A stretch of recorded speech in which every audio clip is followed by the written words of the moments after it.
God is the Lord and has revealed himself to us. Blessed is he who comes in the name of the Lord.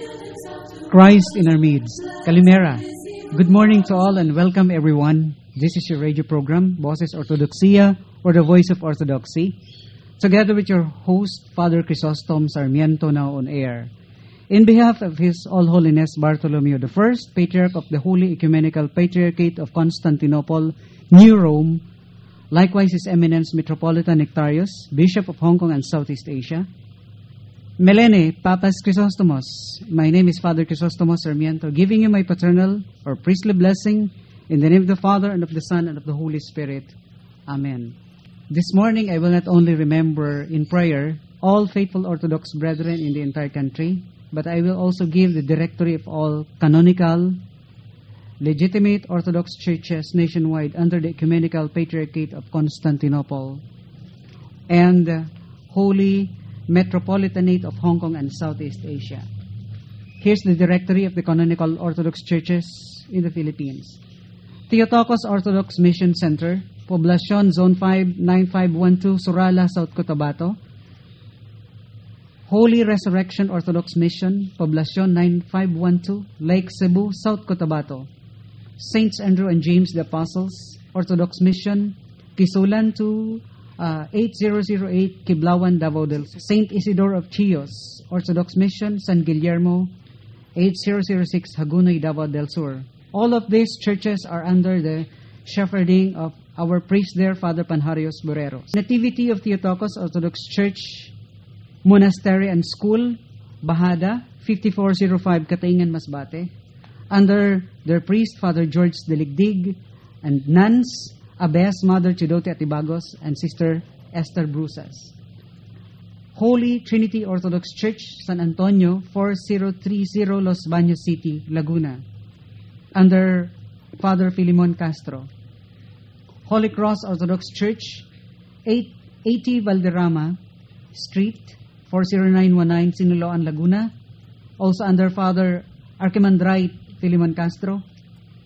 St. Nicholas Orthodox Mission, Santa Rosa City, Laguna, also under Archimandrite Father Filimon Castro. Saints Peter and Paul the Apostles Orthodox Church, Mulawin, Maricaban, Pasay City. Another also from under Father Filimon Castro.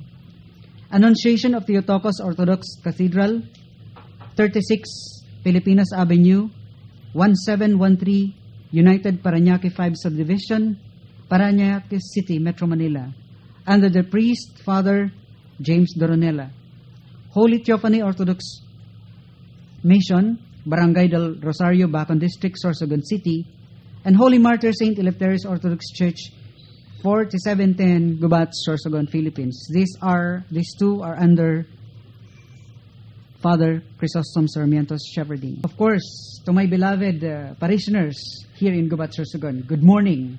Fellow laborers in the Holy Martyr Saint Eleftherios Orthodox Church, Balo del Norte, Gubat, Sorsogon, Philippines. Anus commentas Cadias, lift up your hearts. Eucharistis omen to Kyrio. Let us give thanks to the Lord. I'll be reading to you from 1 Corinthians, first letter of St. Paul to the Corinthians, chapter 1. As often as you eat this bread and drink this cup, you proclaim the Lord's death till He comes. Therefore, whoever eats this bread or drinks this cup of the Lord in an unworthy manner will be guilty of the body and blood of the Lord. But let a man examine himself, so let him eat of the bread and drink of the cup. For he who eats and drinks in an unworthy manner eats and drinks judgment to himself, not discovering the Lord's body, or not discerning the Lord's body. For this reason, many are weak and sick among you, and many sleep. Allow me also to read from my patristic statement. The bread is not ordinary bread that you take, nor the wine ordinary wine, but through the word of prayer, they are the flesh and blood of Jesus Christ. This is according to Saint Justin Martyr, circa 165 AD. Now it's your turn, Ma'am Stefana. Good morning. Okay, thank you, Father Chrysostom, and good morning to all our listeners. Of course, we would like to greet our regular listeners like Father Barnabas of Cyprus, Father Nikitas Melios of Greece, Yasos Calimera, hi and good morning. Branco and Lorelai Milosevic of Daet, Camarines Norte, Pumasibog, to Michael Bostros of Cairo, Egypt, Kiriay Lyson, Lord have mercy. Thanks as well to our anonymous sponsors. Thank you po sa inyong lahat. Good morning also to our program staff. And we also greet David Michael Grobs, Gregory Latoha and family of Pandacan, Manila, Mary Anazo of Australia, Father Jeffrey Garcia and family of Crofton, Maryland, USA, Paula of Bohol, and Yvonne Lecutes. And also to the regular listeners in Puerto Diaz, Barcelona, Bulusan, and Casiguran. Likewise to all listeners at Market Site, Bulacau, Lapinig, Payawin, San Ignacio, kay Ivy ng Kogon. Okay, maraming salamat po sa inyong pakikinig. At sa mga natututo o nabibless ng programang ito, maaari pong ipaabot ninyo ang inyong mga nasa kalooban. So while we are having our catechesis, you can share what you have learned from us. Text or call us at this number 0910-274-6080. Okay, ito po yung number. Ulitin natin. 0910-274-6080. Okay. Ika nga, do not fear, do not be afraid to decide, be firm. We are here to reach you with all our heart to the best we can. Huwag po kayong matakot, magdesisyon o umaksyon. Nandito po kami, mga buhay na pagtuturo, kami ang tutulong sa inyo to those who are on spiritual journey towards the true worship, true faith, true church, the Holy Mother Orthodox Church. Or you may visit our new website at Facebook account at Orthodox Church in the Philippines. Call or text us at 0910-274-6080 or look for us at orthodoxyinbicol.blogspot.com and in YouTube at Orthodoxy in Bicol. You are also welcome to visit our makeshift chapel at Holy Martyr St. Eleftherios Orthodox Church located at Balo del Norte, Gubat, Sorsogon. Okay, at this moment, may we request all listeners to join with us as our parish priest, Father Chrysostom, lead us in prayer. Ilaan po natin ang maikling sandaling ito upang lumapit sa Diyos. In the name of the Father, and of the Son, and of the Holy Spirit, now and ever, and to the ages of ages. Amen. Glory to thee, our God, glory to thee, O heavenly King, a Comforter, the Spirit of truth, who art in all places and fills all things, treasure of good things and giver of life, come and dwell in us and cleanse us from our stain and save our souls, O gracious Lord. Agios o Theos, Agios Iskiros, Agios Athanatos, eleison imas, O Holy God, O Holy Mighty, Holy Immortal, have mercy on us. Agios o Theos, Agios Iskiros, Agios Athanatos, eleison imas. Glory to the Father, and to the Son, and the Holy Spirit, now and ever, and to the ages of ages. Amen. All Holy Trinity, have mercy on us. Lord, cleanse us from our sins. Master, pardon our iniquities. Holy God, visit and heal our infirmities for thy name's sake. Lord, have mercy, Lord, have mercy, Lord, have mercy. Glory to the Father, and to the Son, and the Holy Spirit, both now and ever, and to the ages of ages. Amen. Our Father, who art in heaven, hallowed be thy name. Thy kingdom come, thy will be done on earth, sits in heaven. Give us this day our daily bread, and forgive us our trespasses, as we forgive those who sin against us. And lead us not into temptation, but deliver us from evil. For thine is the kingdom, the power, and the glory of the Father, and of the Son, and of the Holy Spirit, now and ever, and to the ages of ages. Amen. I believe in one God, the Father Almighty, maker of heaven and earth, and of all things visible and invisible. and in one Lord Jesus Christ, the Son of God, the only begotten, begotten of the Father before all worlds, light of light, very God of very God, begotten, not made, of one essence, with the Father, by whom all things were made, who for us men and for our salvation came down from heaven, and was incarnate of the Holy Spirit and the Virgin Mary, and became man, and was crucified also for us under Pontius Pilate, and suffered and was buried. And the third day he arose again according to the Scriptures, and ascended into heaven, and sits at the right hand of the Father. And he shall come again with glory to judge the living and the dead, whose kingdom shall have no end. And I believe in the Holy Spirit, the Lord and giver of life, who proceeds from the Father, who with the Father and the Son together is worshipped and glorified, who spake with the prophets. And I believe in one holy Catholic and Apostolic Church. I acknowledge one baptism for the remission of sins. I look for the resurrection of the dead and the life of the world to come. Amen. O Lord Jesus Christ, our God, in your mercies and loving kindness, thou regardest the humble prayers of all who call upon thee with all their heart. Incline thine ear and hear now my prayer offered to thee in humility.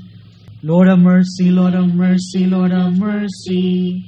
Be mindful, O Lord, of the holy, Orthodox, Apostolic Church. Confirm and strengthen it. Increase it and keep it in peace and preserve it in unconquerable forever. Lord of mercy, Lord of mercy, Lord of mercy. Be mindful, O Lord, of our Archbishop Nectarius, and of every bishop of the Orthodox, the priests, the deacons, and all the clergy of thy church, which thou hast established to feed the flock of thy word, and by their prayers have mercy upon us, and save me a sinner. Lord of mercy, Lord of mercy, Lord of mercy. Be mindful, O Lord, of all civil authorities, of our armed forces, of this city and municipality in which we dwell, and of every city and countryside. Grant them peaceful times, that we, in their tranquility, may lead a calm and peaceful life in all godliness and sanctity.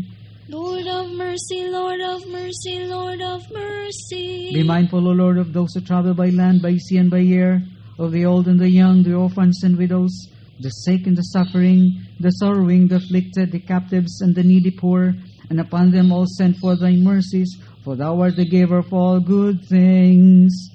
Lord of mercy, Lord of mercy, Lord of mercy. Be mindful, O Lord, of me, thy humble servant. Grant me thy grace, that I may be diligent and faithful, avoiding evil company and influence, resisting temptations, that I may lead a godly and righteous life, blameless and peaceful, ever serving thee, that I may be accounted worthy to enter into the kingdom of heaven.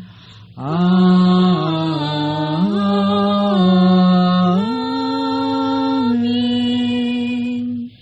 Being calmly adorned in thy sacred priestly robes, and duly drenched with the streams of thy pure and sanctified blood, thou didst soar on love to stand before thy Master Christ, and never cease to intercede for those honoring with faith thy mighty and blessed contest. Thou overthrower of Satan, O wise and blessed Eleftherios.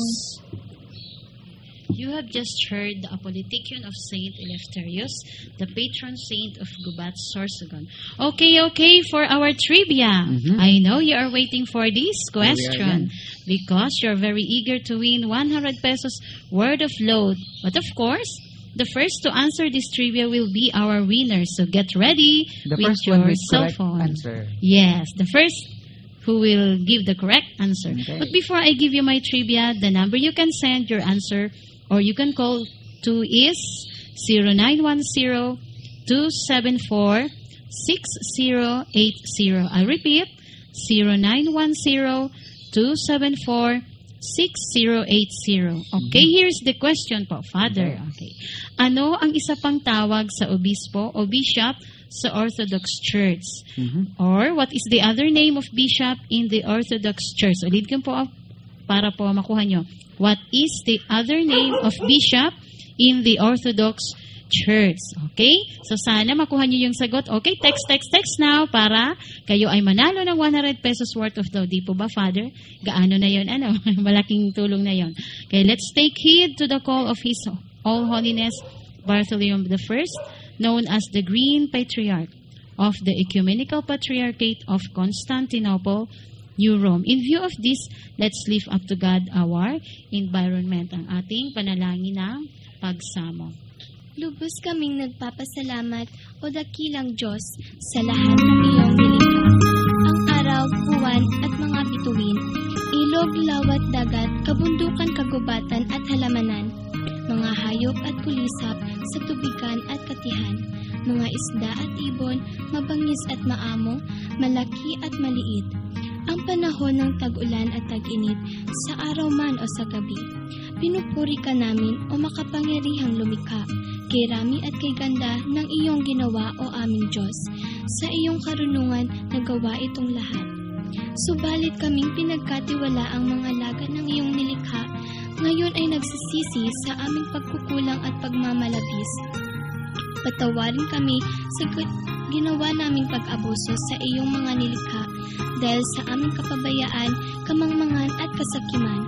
Inaamin namin kami nagwalang bahala at di nagmalasakit sa iyong mga nilikha, tulad ng pag-abuso namin sa aming sarili. O Panginoon, kailan pa kami mamumulat sa aming mga pagkakasala? Gaano pang tubig at hangin ang aming lalasunin?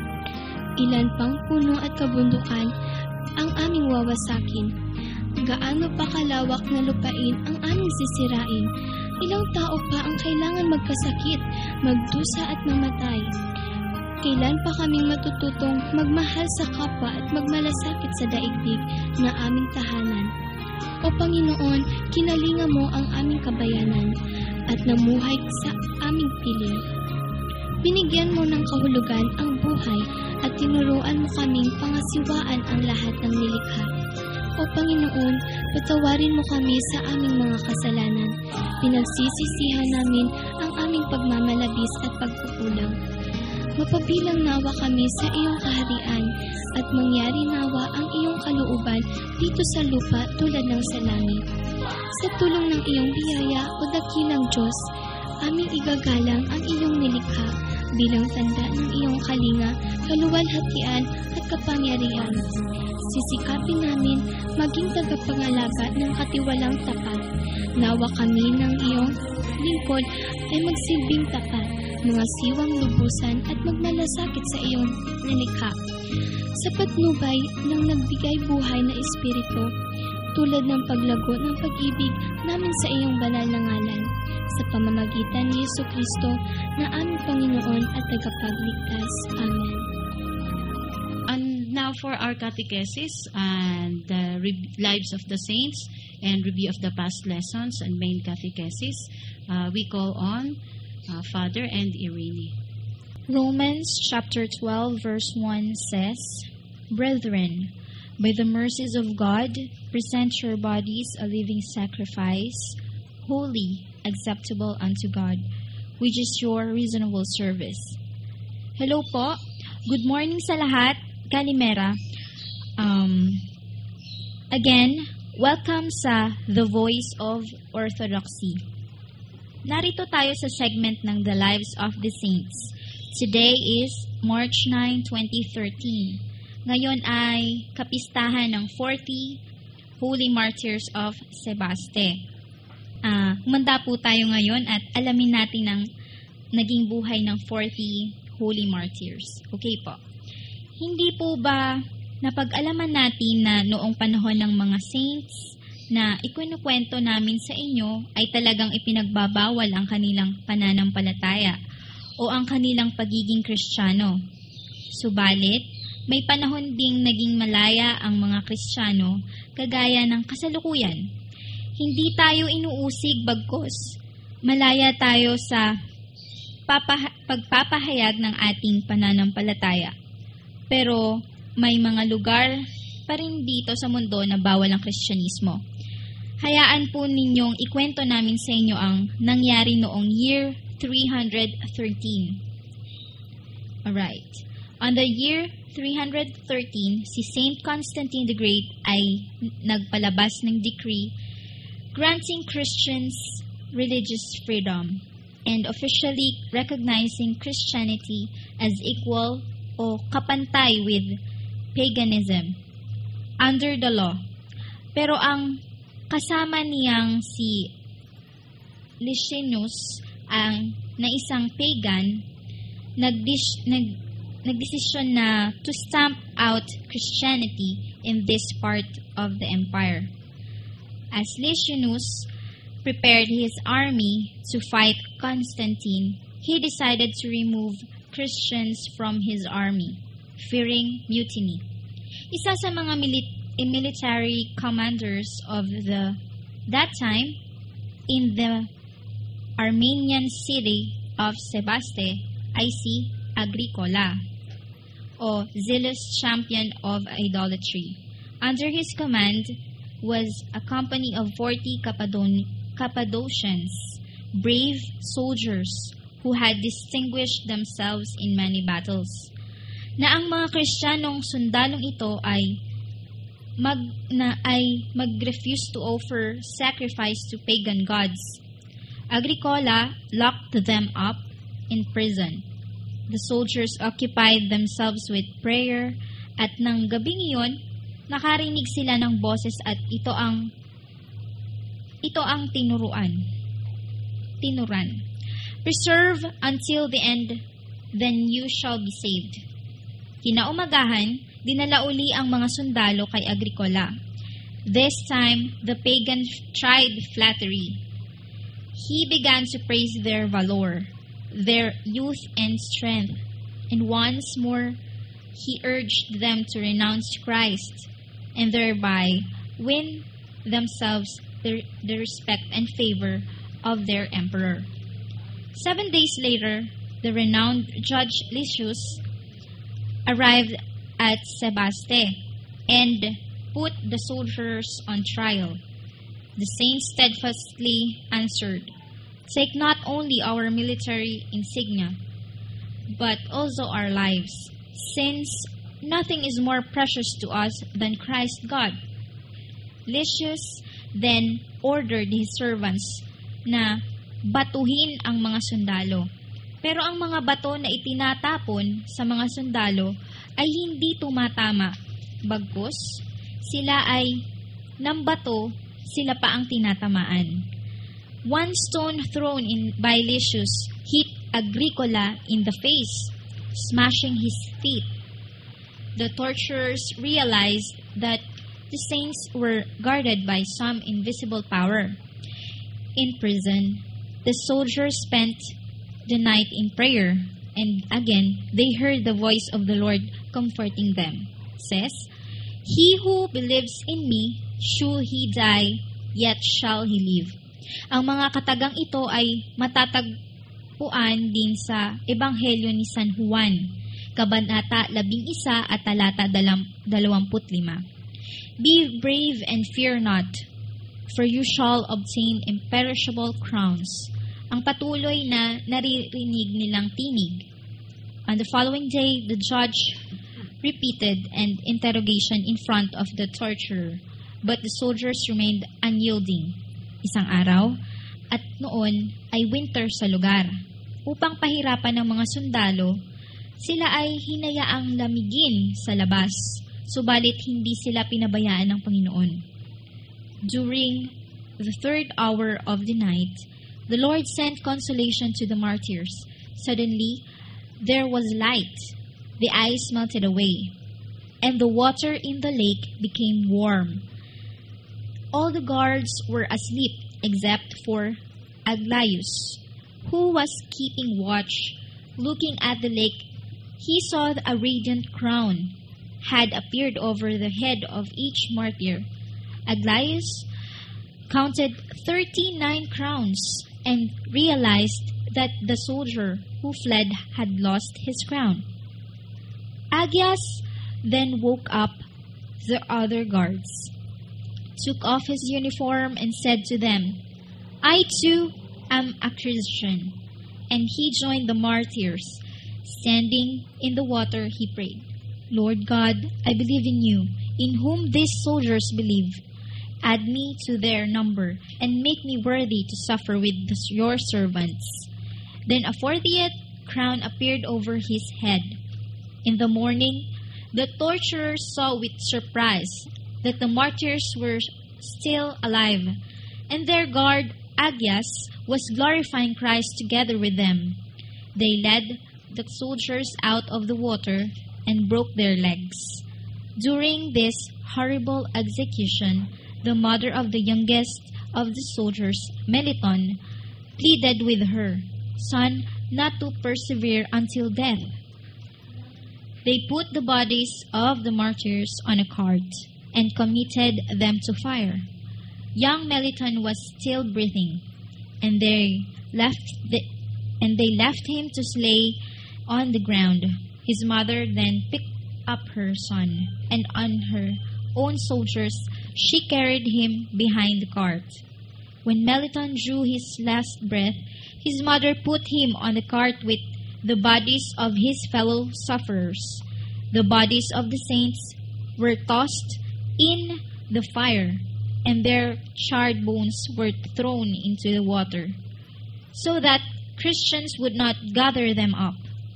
3 days later, the martyrs appeared in a dream to Saint Peter, Bishop of Sebaste, and commanded him to bury their remains.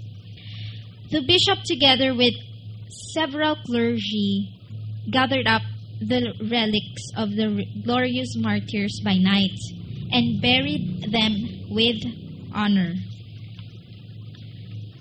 There is a pious custom of baking skylarks.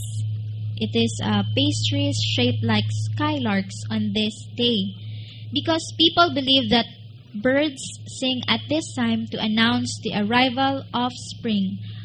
40 skylarks are prepared in honor of the 40 martyrs. Okay, mga friends, naway nabigyan sa inyo ng inspirasyon ng buhay ng 40 martyrs. Sa muling pagkakataon, ipinakita sa atin ng Diyos na pahalagahan ang buhay na maka-Diyos at pahalagahan ang buhay na darating kapiling niya. Susunod po ang katekismo ni Father Chrysostom. Ito po si Irini. Magandang umaga po. Good morning to all. Today we will be continuing with our last subject, the sacrament of the Holy Eucharist, or sakramento ng banal na komunyon. Let me first read to you from the Gospel of St. Matthew chapter 26, verses 26 through 28. As they were eating, Jesus took bread, blessed and broke it, and gave it to the disciples and said, "Take, eat, this is my body." Then he took the cup and gave thanks and gave it to them, saying, "Drink from it, all of you, for this is my blood of the new covenant, which is shed for you and for many, for the remission of sins." Also, I'll be reading to you from the writings of the patristic fathers. From Saint Nicholas Cabasilas says, "It is the completion of all the sacraments, and not simply one of them. All human strivings reaches here its ultimate goal. For in this sacrament, we attain God Himself, and God Himself is made one with us in the most perfect of all unions. This is the final mystery. Beyond this, it is not possible to go, nor can anything be added to it." Also, according to Saint Isaac the Syrian writes, "Blessed is he that he has eaten of the bread of love and drunk the blood of life, which is Jesus. While still in this world, he breathes the air of the resurrection, in which the righteous will delight after they will rise from the dead." From Saint Nilus writes, "It is impossible for the believer to be saved, to receive remission of sins, and be submitted to the kingdom of heaven, and be admitted rather to the kingdom of heaven, unless in fear, faith, and love he receives communion of the pure mysteries of the body and blood of Jesus. Imposible po sa isang tao ang maligtas, malinis ang mga kasalanan, at matanggap sa kaharian ng langit, maliban na siya ay may tunay na takot, banal na takot, pananampalataya at pag-ibig sa pagtanggap ng komunyon sa misteryo ng katawan at dugo ni Kristo. In the Orthodox Church, full communion is served, meaning the body and blood of the Lord are served, not only the bread or body, which is common practice in the Western Church or churches. Sa Orthodox Church po, ang siniserve, yung pinapartake, yung tinatanggap ng mga faithful, yung mga magkukomunyon, ay katawan at dugo ni Kristo. Body and bread and wine, body and blood, yun po ang kompleto. Hindi lamang po body of the Lord, but also His body. All Orthodox faithful, including infants or children, are also allowed to partake or receive communion. Sa Orthodox Church po, maging ang mga bata, kahit wala pang 1 taon, ay tumatanggap na rin ng banal na komunyon. Bakit po? Sapagkat ang Diyos ay walang sinisinong tao. Wala siyang kinikilalang edad kung nais niyang igawad ang kanyang grasya. The grace of God is served to a person even still do not have comprehension of God. According to the Scriptures, Matthew 18:3, truly I say unto you, unless you are converted and become like children, you shall not enter the kingdom of heaven. Mark chapter 10, verse 14, permit the children to come unto me. Do not hinder them, for the kingdom of God belongs to such as this. Okay, so wala pong sinasaway ng mga bata na magkomunyon. Kasi, in the Orthodox Church, agad na binibinyagan ang bata at pagkatapos ng binyag ay ang chrismation o kumpil. And right after confirmation, the person, maaring ito man ay bata o matanda, may karapatan na siya na tumanggap ng full communion of the body and blood of the Lord. That's how the grace of God works in us. Hindi siya kumikilos sa pamamagitan ng ating kaisipan o pag-unawa. He moves, He works according to His mercy and grace upon us. Now, how does the ordinary bread and wine become the body and blood of Jesus Christ? Paano po nagiging katawan at dugo ni Jesus ang ordinaryong tinapay na bake at ang ordinaryong alak na binili sa tindahan, sa winery? My dear friends and regular listeners and brothers and sisters, faithful Orthodox, one of the most important points of the Orthodox Divine Liturgy comes with the priest's invocation of the Holy Spirit. To what? To consecrate the bread and wine. It is called epiklesis in Greek. Tawag po doon ay epiklesis. Yung consecration prayers na ginagawa o iniusal ng mga Orthodox na pare. Ang tawag po doon ay epiklesis. Tandaan ninyong mabuti, baka ito'y maitanong din sa mga susunod na panahon. This is Greek word. Doon sa dasal ng pare para i-consecrate ang ordinaryong tinapay at alak. At sa pamagitan ng prayer na ito of consecration, this epiklesis, doon po mysteriously kumikilos ang Holy Spirit upang gawing katawan at dugo na literal ni Jesus ang tinapay at alak. Kung paanong bumaba po sa sinapupunan ni Mary ang Holy Spirit upang dalhin itong anak ng Diyos na si Jesus. Ganito rin po ang ginagawa ng Banal na Espiritu sa pagbaba sa tinapay at alak. And just as the Holy Spirit descended to the womb of Mary and made the body of Jesus from the flesh of the Virgin, so the same Spirit descends upon the bread and wine on the altar, transforming them into the body and blood of Jesus. Paano po nangyayari? We do not know. Let's leave it to mystery. The early church fathers never suggested, hindi po nila ito suhestyon, that we do not partake or receive communion often because of personal unworthiness. Hindi po suhestyon ng mga sinaunang pari na tayo ay nagpapaliban ng mga komunyon. Hindi tayo nagkukomunyon madalas dahil sa ating mga personal na tingin natin sa ating sarili. We're not worthy because of the personal unworthiness that we feel, the guilt feeling that we have. And so, we don't partake most often of His body and blood. And the church fathers never suggested this, not to partake because of personal unworthiness. To the contrary, one of the most ancient Christian documents called the Didache says, please listen to this, if anyone is holy, let him come. If anyone is not holy, let him repent and come. Ang sino man daw na banal ay lumapit o maaring lumapit. At kung ang sino mang hindi banal sa oras na yon, ay huwag sumuko. Don't stop there as unworthy or unholy. But instead, repent, magsisi, and then lumapit.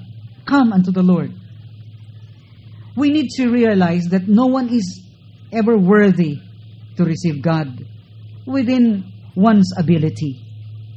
It is not our might. It is not our own holiness. It is not within one's ability that we can receive or partake of His body and blood. It is not a matter of our unworthiness or worthiness rather, but of God's grace. Hindi dahil ikaw ay napakagaling at napakabanal, maaari kang lumapit. Still, this is because of His grace. Communion is never a reward for holy living, but always the gift of God's grace, no matter how much we may have prepared. Ang banal na komunyon, the Holy Eucharist, ay hindi po premyo o kapalit o regalo ng anumang maaring paghahanda o pagpapakabanal natin. Bagkus ito ay sa pamamagitan lamang ng grasya ng Diyos kahit anumang tayong kahanda. May we keep our sense of unworthiness so that it may keep leading us to the only one who can make us worthy. This sense of unworthiness is just the right attitude with which to approach communion. Why? For it helps us accept the Eucharist as a completely free gift of God's supreme grace. Ano pong ibig kong sabihin? Maganda na rin, tama na rin po, na ating nararamdaman tuwing tayo ay lumalapit sa komunyon, that we feel we are unworthy, na hindi tayo bagay. Sabi sa Bicol, diri kita angay, na magrani sa Diyos, o magdulok sa iya. That we are not worthy, that we are sinners or sinful beings. Maganda na mayroon tayong ganong pananaw. Pero, wag naman yung, dahil sa pananaw na yon, hindi na rin tayo lalapit sa Panginoon. Ang bagay na ito, this feeling of unworthiness, makes us discipline ourselves. Wag naman yung exaggerated, no? An exaggerated sense of unworthiness needs to give way to humble and right attitude for God's grace, which accepts especially the unworthy to make them worthy. Pag exaggerated na rin ang ating guilt feeling o ang pagiging unworthy natin, pakiramdam natin, hindi na rin maganda. Dapat mag-give way siya. Tumabi na siya. And allow ourselves to be truly, indeed, humble in the sight of God with right attitude so that God's grace, which accepts especially the unworthiness, to make us worthy. This is the official canon of the true church. Ito po ang canon ng Orthodox Church. Ang ibig sabihin ng Orthodox, hindi nagbago.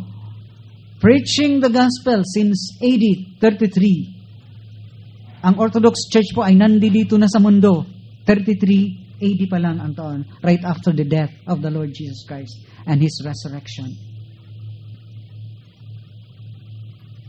Dito po, ipinapakita sa atin na huwag nating hayaan ang worthiness and unworthiness to hinder us o maging sagabal sa paglapit sa Kanya. And this is the official canon of the true church. Anong sabi? Here's the official canon of the church. So let us, with the fear of God, with faith and love, draw near. In the early church, not to receive communion at the liturgy was already a sign that the individual was a lapse o maraming pagkukulang, was a lapse member. Questionably na ang kanyang pagkamiyembro and was seeking readmission of the church. Questionably na po ang iyong pagiging miyembro, pagiging bahagi ng simbahan sa hindi pagtanggap ng komunyon.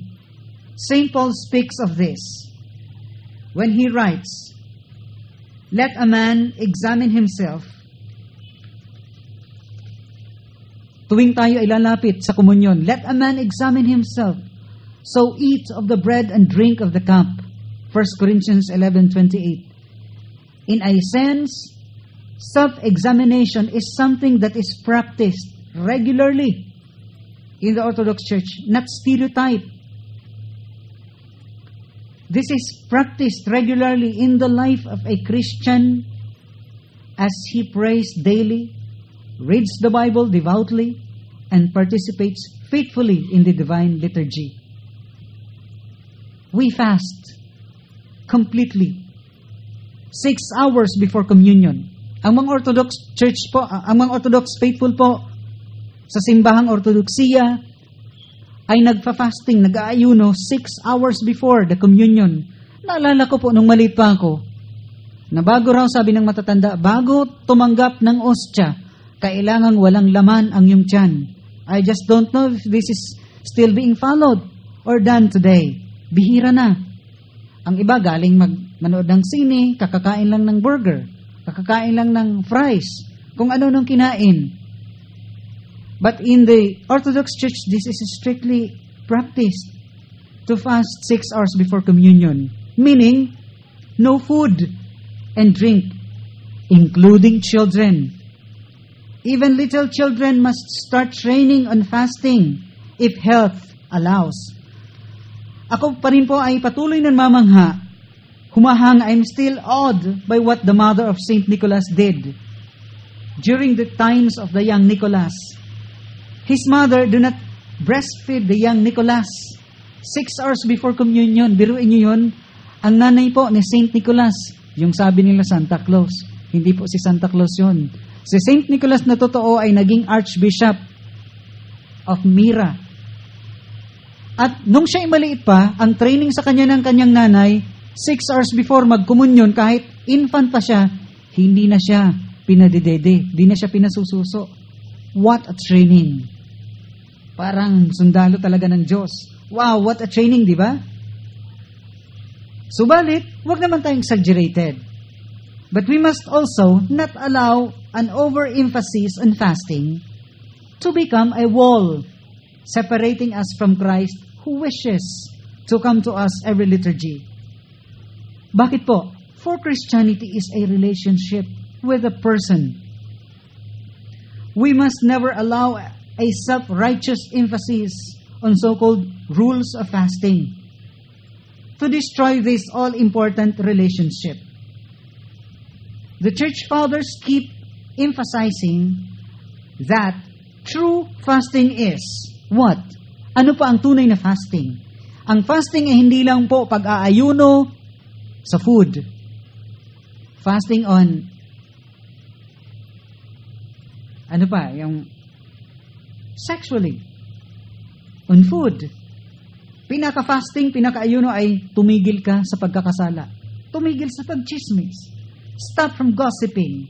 To abstain from sin and evil. This is the true essence, the true meaning of fasting. Di ka nga kumakain, gutom na gutom ka, pero patuloy ka sa pagkakasala.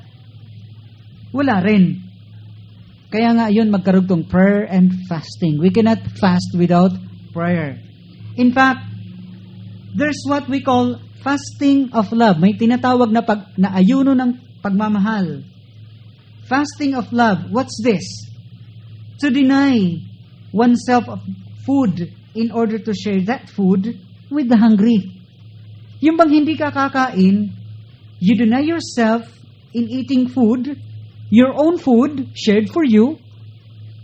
Pagkain sa'yo, natira sa'yo, di ba? Sa bahay ninyo, di ba? Pag late ka dumating, may tirang pagkain.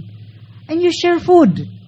You skip from eating so that maibibigay mo ito sa iba na mas nangangailangan ng pagkain. This is what we call fasting of love. Kahit takam na takam ka na, higit na may nangangailangan na nutrition na yan, ibibigay mo pa sa iba.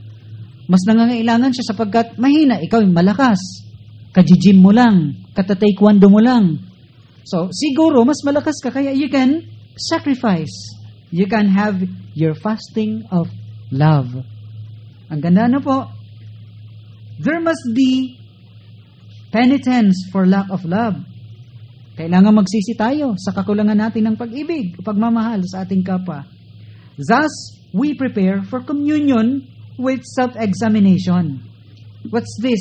Fasting, prayers, repentance, and forgiveness. Let us be the chalice of God. Tayo ang maging kalis ng Panginoon. Kita man lugon maging kalis kan sa tuyang kagurangnan. The container of the Holy Spirit in the temple of God. This is the prayer in the Orthodox Church. I am not worthy, Master and Lord, that you should enter under the roof of my soul. Yet, inasmuch as you desire to live in me as lover of mankind, I approach with boldness. You have commanded, let the doors be opened, which you alone have made, and you shall enter with your love. You shall enter and enlighten my darkened reasonings. I believe that you will do this. My dear brothers and sisters, friends and listeners, one must approach Jesus with a plea for mercy and forgiveness. It is sincere faith and repentance, not perfection, that makes us worthy for frequent communion with Christ. Ang tamang paglapit sa komunyon ay ang humingi muna tayo ng awa at habag at kapatawaran. Sapagkat ang totoong pananampalataya at pagsisisi, hindi po ang pagiging perpekto. Ito po ang tunay na gumagawa sa ating marapat na tumanggap palagian, frequent, ng komunyon o Holy Eucharist o banal na hapag. As I end this, let me quote this statement again. If you are holy, come.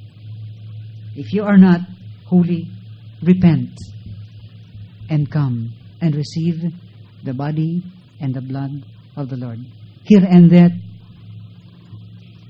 the part 2 of the continuation of my lesson on the sacrament of Holy Eucharist.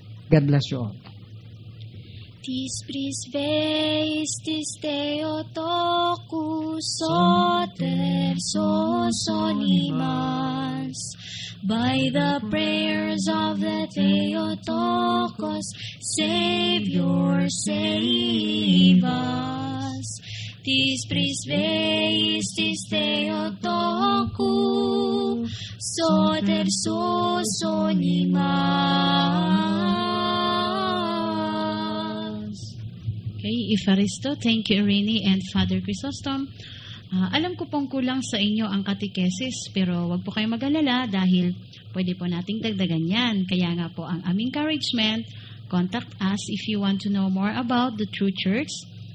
in our Facebook account, Blogspot, and mobile number, and will gladly and wholeheartedly reach and guide you towards the path o daan papunta sa totoong pananampalataya, totoong pagsamba at totoong simbahan, proclaiming the gospel since AD 33, Anno Domini 33, or after Christ 33. Kaya po, hindi ito bago o katha-katha lamang o nilikha lamang. We have preserved the tradition of our forefathers of the Orthodox Church. Okay po? Contact us 0910-274-6080 at Facebook account Orthodox Church in the Philippines and orthodoxyinbicol.blogspot.com, or in YouTube at Orthodox in Bicol, or attend our liturgies and catechesis every Sunday at 9 to 11 in our makeshift chapel at Holy Martyr St. Eleftherios Orthodox Church located at Balo del Norte, Gubat, Sorsogon. Okay, salamat po pala sa lahat ng nag-try mag-answer sa aming trivia, but Father, I'm sorry. Yung mga sagot nila ay Cardinal, Arsobispo are not the correct answer. Okay, listen to us next time. Baka makuha nyo ang sagot sa sagot o kung mayroon naman kaming bagong trivia next Saturday. Okay, hello also to Freedom. Happy birthday sa'yo. Nag-text siya kay many years. Good morning also to all our listeners of Second Year Jasmine G. and Etses at sa lahat ng aming tagapakinig dyan sa Carriedo, to Aling Marlene and Mang Rufino sa bahay, Rene, na yung masipag na naglalaba, at sa lahat ng Carriedo teachers na masugid naming tagapakinig. Okay, Father, for your additional message. Nais naming extend ang invitation sa inyo to observe or join with us tuwing Sunday during our Divine Liturgy. Nandun po ang aming makeshift chapel sa Balo del Norte, Gubat, Sorsogon. Doon sa mga karatig bayan ng Puerto Diaz, Barcelona, Bulusan, and Kasiguran, sa mga nagnanais, wag kayong tamarin na pumunta dito sa Gubat. Yung mga taga-Bacon nga pumupunta dito madalas sa Gubat. Kaya nga meron tayong isang mission doon sa Bacon. Ngayon, kung nais ninyo sa mga lugar ninyo na magkaroon na rin ng Orthodox Mission Church, pwede naman po. At least magtipon-tipon kayo at nang sa ganun maka-start tayo ng isang masusing pag-aaral o katekismo patungkol sa Orthodox Church.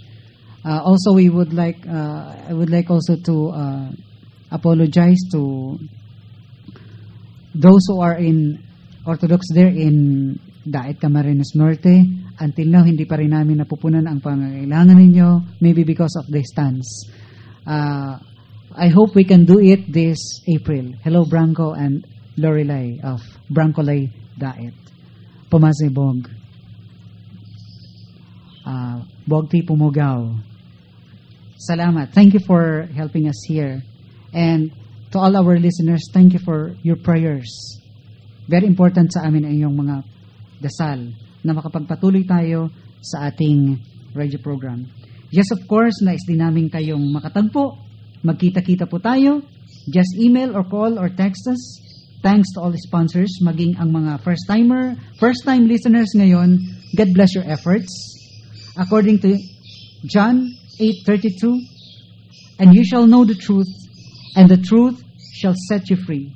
Let us be together again next Saturday. Again, inimitahan namin kayo ng buong puso.